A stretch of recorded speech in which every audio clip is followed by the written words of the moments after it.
Benji, nous allons rentrer dans le détail de ta discographie, car j'ai besoin, en parcourant avec toi tes 8 albums, tes 2 maxi-singles, comprendre le contenu artistique de ce que tu as produit en 30 ans de carrière.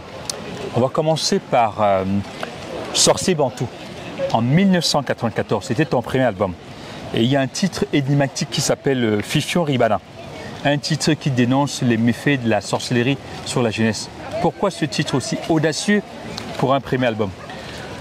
J'ai grandi au village. Oui. Et vous savez tous, quand on passe du temps au village, on parle de sorcellerie partout. Quand il y a un mort, surtout quand les jeunes meurent, on parle toujours de sorcellerie.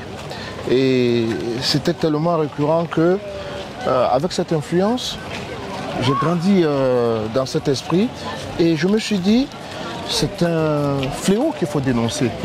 C'est comme ça que j'ai écrit cette première chanson pour interpeller, n'est-ce pas, ce fléau qui nous embête, qui embête les jeunes, qui ne permet pas d'évoluer. Et pour ceux qui croient en la sorcellerie, c'est vraiment quelque chose de très grave, quoi.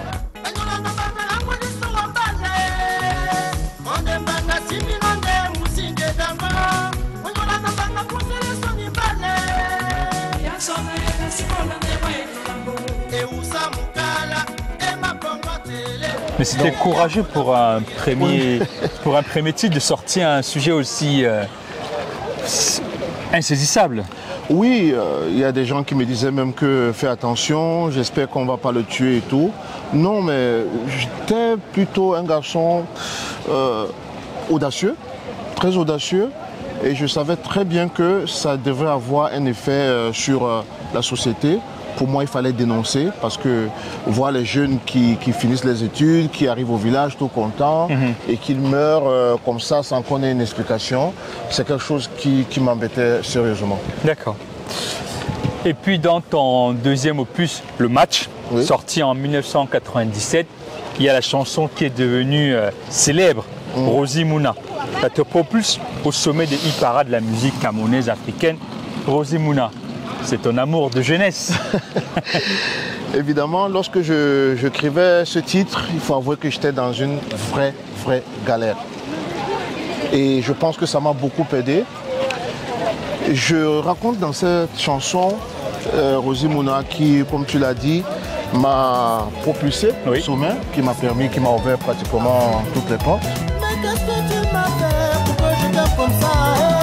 Mais qu'est-ce que tu m'as fait? Vraiment, je me d'amour.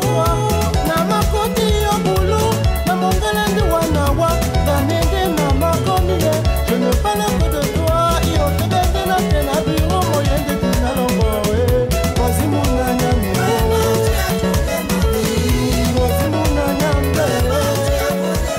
C'est une histoire d'amour, une histoire de reconnaissance. Une jeune fille qui a épaulé, n'est-ce pas, son copain.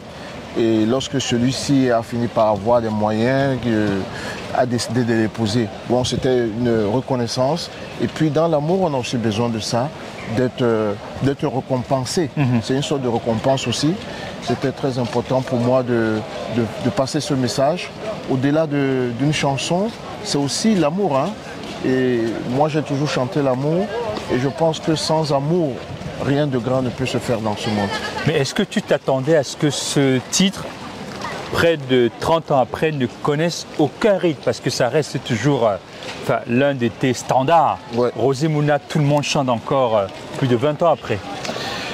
Il faut dire la vérité, c'est que je ne m'attendais pas. Ouais. Quand on écrit une chanson, on ne sait pas jusqu'où elle peut aller. Et j'étais surpris moi-même du succès que cette chanson a eu. C'est vrai que j'étais confiant, mais le succès mondial, je ne pouvais pas imaginer qu'elle prendrait une ampleur, cette ampleur-là.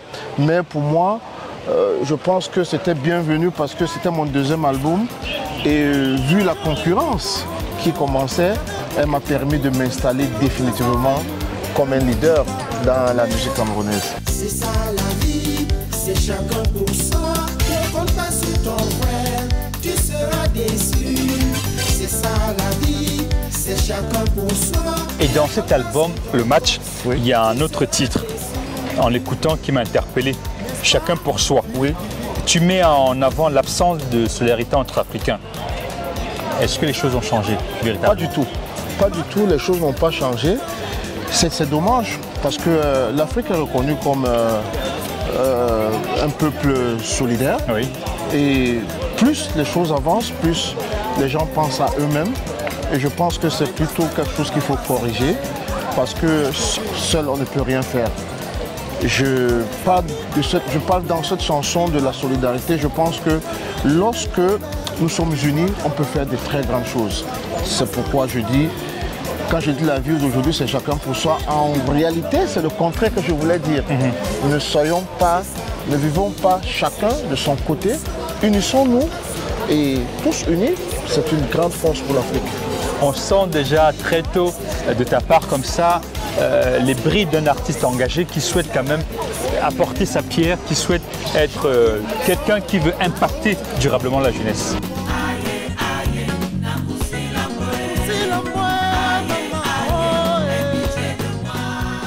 Benji, en 2001, tu sors ton 3e album, Oui. Makossa cellulaire, avec un titre Aie pitié. Tu mets en avant la trahison subie par une femme aimante, Tout à fait. malgré sa dévotion à son mari et à sa famille. Tout à fait. Est-ce qu'à cette époque, tu étais devenu le porte-parole des femmes mal aimées, mal comprises dans leur foyer? Un peu, sauf que je suis un chanteur, je suis un peintre de la société. Tout ce que je vois me rentre dans le subconscient et ressort par la voix de la chanson. Bien entendu. Donc nous savons tous que dans une relation amoureuse, parfois c'est des problèmes. On arrive à arranger, mais quelquefois aussi ça se termine très mal. Donc ici je parle de manque de reconnaissance d'un homme vis-à-vis d'une femme qui a tout donné, qui a donné son cœur, qui a donné son amour. Et malheureusement, l'homme ne lui a pas rendu l'ascenseur. Donc pour moi c'est une dénonciation aussi et c'est quelque chose à déplorer. En effet, dans cet album-là, dans le même album, il y a un titre que j'aime beaucoup, Oui. qui s'appelle Banababona. Banabamboma. Banabamboma, Oui, les enfants têtus. C'est exactement Voilà. ça. Au-delà du message, on note et on apprécie l'utilisation du rythme ancestral, Tout à fait. les sewe Oui. ou les bolobo. Mais c'est un rythme traditionnel des bergers du Vouri qui donnera plus tard le Makossa ou l'Ambasibé. Quel rapport as-tu avec la musique traditionnelle? C'est la base même de Makossa. La musique traditionnelle, j'ai toujours été amoureux. J'ai grandi, je t'ai dit tout à l'heure, au village. Et nous, les soirées comme ça, en pleine lune, on jouait souvent le bolobo, le sewe, tout ça. Et pour moi, ça m'a beaucoup marqué. Et je me suis dit, pourquoi ne pas valoriser aussi ce rythme? Je pense que notre musique traditionnelle n'est pas bien exploitée. C'est pour cela que, en même temps, en interpellant les jeunes qui n'écoutent pas les parents, qui sont têtus, qui n'écoutent pas les conseils, j'ai voulu associer le rythme et sewe pour valoriser un peu plus notre culture. Tu convoques les ancêtres pour châtier un peu la jeunesse. Évidemment, je pense que nos ancêtres, chez nous en Afrique, on pense toujours qu'ils sont avec nous et moi j'y crois vraiment. Nos ancêtres sont nos vrais parents, ce sont eux qui nous ont légué tout ce qu'on a aujourd'hui. Donc on ne peut pas les oublier. On continue à découvrir ta brillante et riche discographie. En 2005, avec Web Production, tu sors ton 5e album, Emotion, dans lequel tu formes un beau duo avec Bendeka, Oui. avec le titre Bouquet. Oui. Mais comment as-tu pu convaincre le doyen Ben de partager une chanson avec toi? Bendeka, c'est un grand frère que j'ai toujours admiré. Il chante dans le ténor comme moi. Tout à fait. Et je me suis toujours dit, lorsque je commençais, qu'un jour, il faudrait que je travaille avec lui. Ça n'a pas été difficile parce que c'est un monsieur qui est très très ouvert. Très Et accessible. dès que je lui ai parlé du projet, il a tout de suite adhéré. Il m'a dit, il n'y a pas de souci. Et j'ai informé mon arrangeur à l'époque, Jolie Priso. Et c'est comme ça qu'on a réussi à travailler dans la sérénité. Il m'a apporté vraiment un plus dans cette chanson. Tout le monde les met en l'air. Balancez, balancez. Balancez à gauche. Balancez à droite. Et bah, à Bendeka, Walisson et Benji, là c'est bien les Kouaï.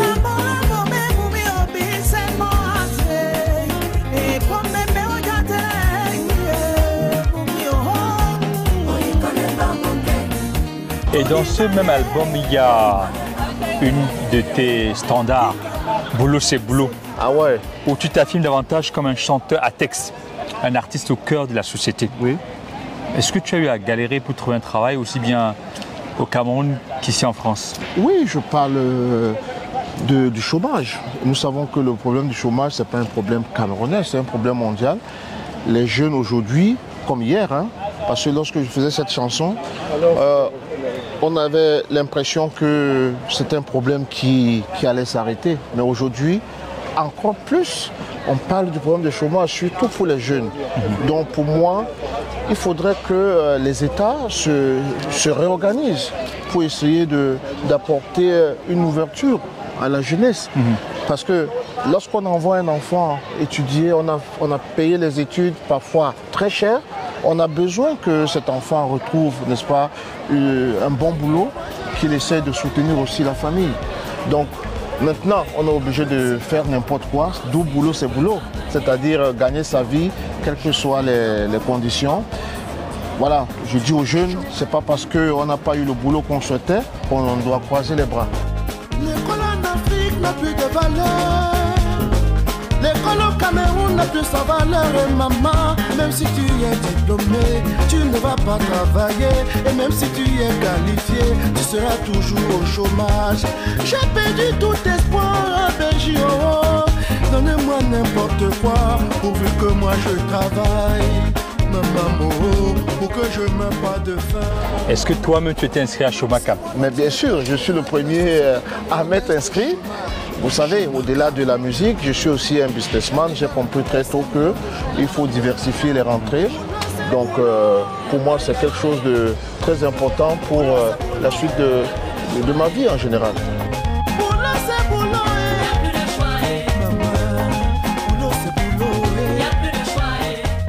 Alors Bill Bandji, pour terminer cette séquence autour de ta carrière, autour de ta discographie, je me souviens qu'en 2014, tu as sorti ton 6e album, Oui. Sensationnel. Oui. Et tu as réuni une pléthore d'artistes talentueux, connus comme Serge Polo, Jackie Kingé, Annie Anzoué et même la star du Nigeria Dom Tom.